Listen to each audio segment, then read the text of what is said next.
panggilan kepada Tunku Ari Salman. Gelah haram menjawab pos karena anak gura pelai. Begitu berita panggilan kepada Tunku Ari Salman. Gelah haram menjawab pos karena anak gura pelai. Bagaimana?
Berita panggilan kepada Tunku Ari Salman. Gelah haram menjawab pos karena anak gura pelai.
Badi.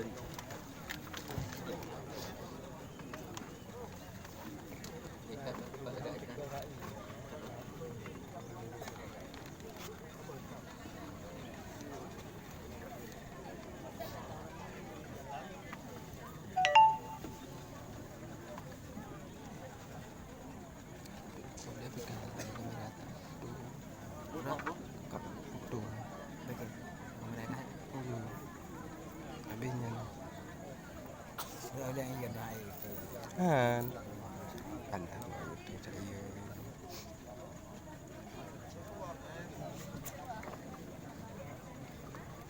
Siapa oi?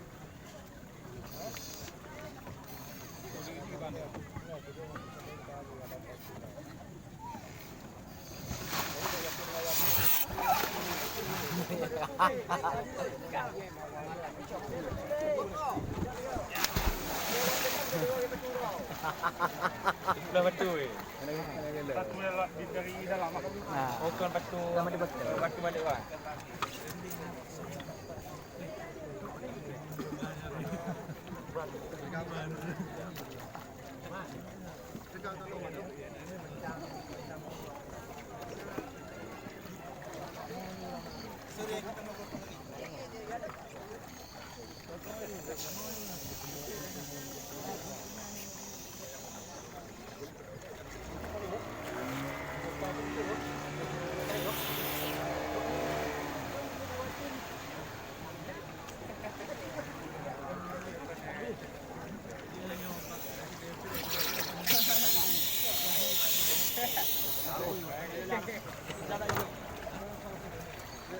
Tajam kali air lah.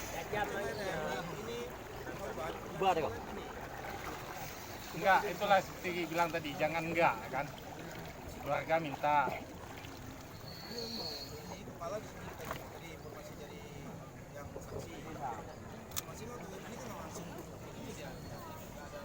Enggak, gini maksudnya yang saya maksudkan karena kita enggak ini tadi, karena permintaan ini tadi. Jadi kena kalon kan. Memang tegak you. Harus. Dek hana saja saya tak bubuknya. Kau makanya hana tabah mana kan. Kan ada di gai. Tidak bisa. Iko loh. Baru.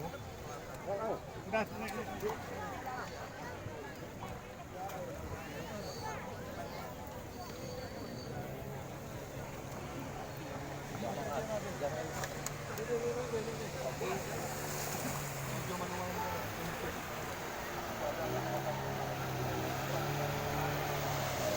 Gila lalaonya boleh naik ia mengalir, tenang ia. Belum bayar ni dah kena. Ya pergi bang, Malaysia.